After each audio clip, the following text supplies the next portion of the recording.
Masih tahun 2024, tapi barangnya tahun 2025. Ini nih, satu smart TV terbaru dari Xiaomi, namanya adalah Xiaomi TV A Pro 55 2025. Halo, apa kabar semuanya, kembali dengan Putu Reza di Project Review. Dan buat yang mungkin belum tahu, Xiaomi Indonesia belum lama ini baru aja ngerilis line up TV terbaru mereka yang seri belakangnya itu pakai 2025. Udah kayak game FIFA aja ya, rilis tahun ini tapi namanya pakai tahun depan. Total serinya tuh ada 3, paling tidak dari yang saya lihat di website mereka. Dan yang bakal saya omongin di video kali ini adalah yang versi paling tinggi, paling besar, dan paling mahal sementara ini, yaitu yang versi 55 inci. Ukuran 55 sebenarnya bisa dibilang cukup gede ya untuk sebagian orang, dan sebenarnya bisa jadi sangat cocok buat jadi TV utama yang ditaruh di ruang keluarga. Waktu pertama kali saya nyobain nonton film pakai TV ini, kesan saya itu adalah wah, oke juga nih, karena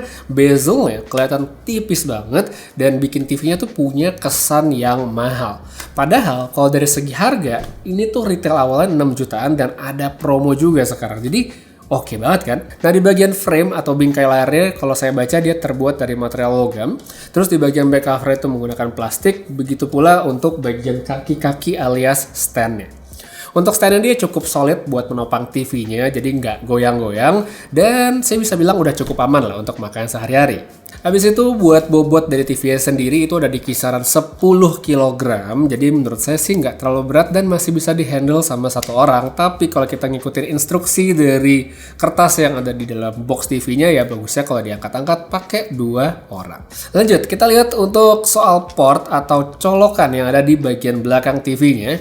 Ini mungkin akan menjadi pertimbangan penting bagi sebagian orang, karena untuk seri yang satu ini Xiaomi saya bisa bilang agak irit ya.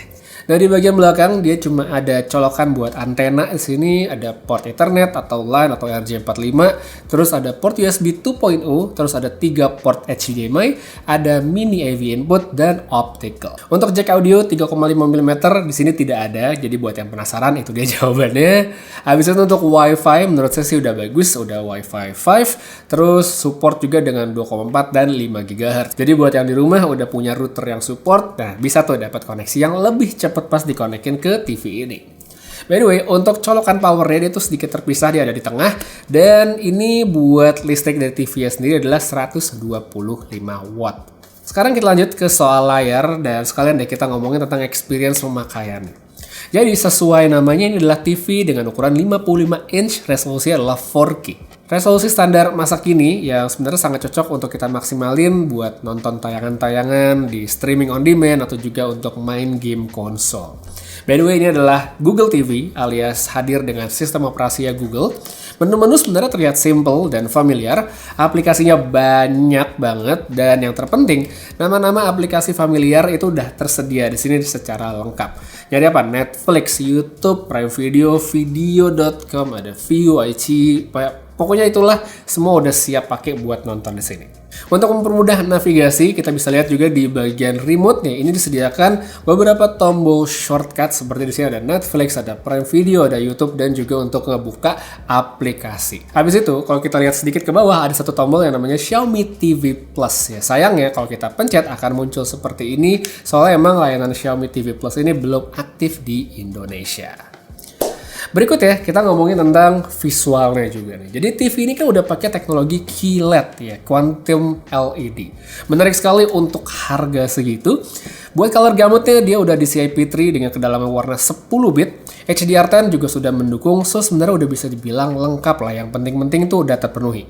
Dilihat lebih dekat juga nih ke bagian TV-nya. Kalau kita cek di bagian frame, panelnya itu nggak langsung nempel ke frame TV. Jadi ada sedikit jarak.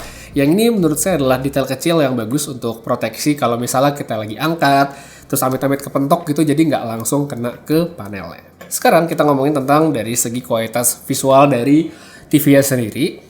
Ini belum saya apa-apain, saya cobain buat nonton film yang support 4K HDR di Netflix, kayak dokumenter di belakang ini warnanya itu cakep banget, atau mungkin kita cobain film-film blockbuster, mungkin ada superhero kayak Spider-Man No Way Home dan segala macem ya. Itu menurut saya udah bagus. Warnanya dia punya kecerahan yang oke banget, ketajamannya juga cakep. Terus untuk kontras, kalau menurut saya memang agak tinggi pada beberapa kesempatan. Jadi ada scene atau mungkin adegan yang punya bagian gelap itu menurut saya agak kelihatan terlalu gelap. Solusinya sebenarnya gampang, yaitu tinggal setel profil gambar dari TV-nya aja atau kita atur tiap parameter secara manual sampai dapet yang cocok menurut selera kita. TV ini juga punya fitur MEMC atau yang sederhananya bisa bikin tampilan gerakan jadi kelihatan lebih smooth. Efeknya kelihatan banget kalau kita aktifin modenya, kita lihat langsung gitu ya. Kalau misalnya di video ini mungkin nggak terlalu kelihatan ya karena memang ada perbedaan dari FPS-nya. Jadi kalau diaktifin, ini tuh akan bikin pergerakan jadi halus banget. Cocok untuk buat tonton film atau cocok juga buat tayangan cepat seperti pertandingan olahraga. Namun di sisi lain nih, kalau buat mereka yang mungkin penikmat visual dengan kategori purist gitu ya, fitur ini mungkin bakal jadi ganggu sih karena akan mengurangi feel sinematik dari film atau tayangan yang ditonton. Jadi cocok atau enggaknya itu balik ke preferensi masing-masing. Habis itu buat game. Di sini ada modenya sendiri dengan tampilan yang cukup menarik dan beda dibandingkan setting TV di mode standar. Cocok-cocok aja buat kita sambungin ke konsol seperti saya di sini cobain ke PS5 gitu ya. Sayangnya emang TV ini kan belum support variable refresh rate gitu, tapi mengingat harganya sih ya, jadi saya bisa maklum tetap oke kok secara visual. By the way, untuk volume dari speaker yang ada di TV ini, menurut saya udah bisa dibilang jadi poin konsiderasi lain lah bagi sebagian orang.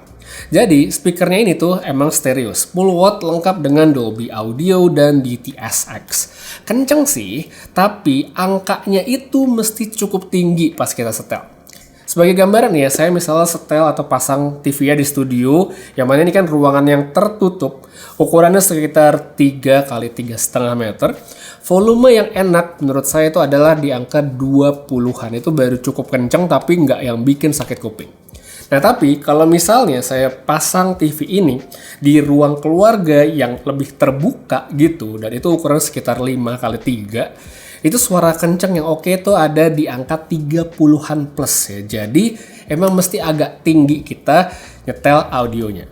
Soal kenceng menurut saya sih udah oke ya tadi, detailnya lumayan meskipun jelas ini nggak bisa dikategorikan suara yang high end. Kalau nyari bass yang mungkin lebih berasa kayak suara dentuman, ledakan, itu ya menurut saya ada, tapi emang nggak terlalu yang mantep. Cuma sekali lagi emang nggak bisa dibilang jelek sama sekali. Jadinya, kalau misalnya kita mempertimbangkan dari specs TV-nya, dari fitur-fitur, dan tentu harganya, menurut saya ini adalah satu value yang menarik sekali. Karena ya dengan harga 6 juta, harga normalnya terus ada promo jadi 5,999 ya, masih 6 juta. Tapi untuk 4K, 55 inci, Quantum LED, Google TV, ini fiturnya, experience-nya menurut saya udah oke. Palingan mungkin perlu jadi pertimbangan dari segi audionya aja sih, yang menurut saya tidak semenggelegar itu, tapi ya mungkin tidak menjadi deal breaker bagi sebagian orang. Tapi tetap menurut saya ini adalah satu value yang menarik sekali dari TV-nya. Harga segitu dapat Quantum LED, dan tentu kalau kita compare juga dengan TV merek mana, merek Jepang atau merek Korea gitu ya, ini akan menjadi satu opsi yang layak untuk dipertimbangkan. Jadi kalau kalian sekarang sedang dalam marketnya, sedang dalam proses mencari TV baru buat di rumah atau dimanapun gitu, ini bisa jadi satu pertimbangan yang menarik sekali. So buat kalian yang pengen tahu lebih detail, saya taruh aja linknya pada kolom deskripsi yang ada di bawah. Untuk sekarang, guys, kita aja dulu review singkat tentang Xiaomi TV A Pro 55 yang baru. Makasih banyak nonton sampai habis. Putri Zah pamit, sampai ketemu lagi di video berikutnya. Dan seperti biasa, have a nice day.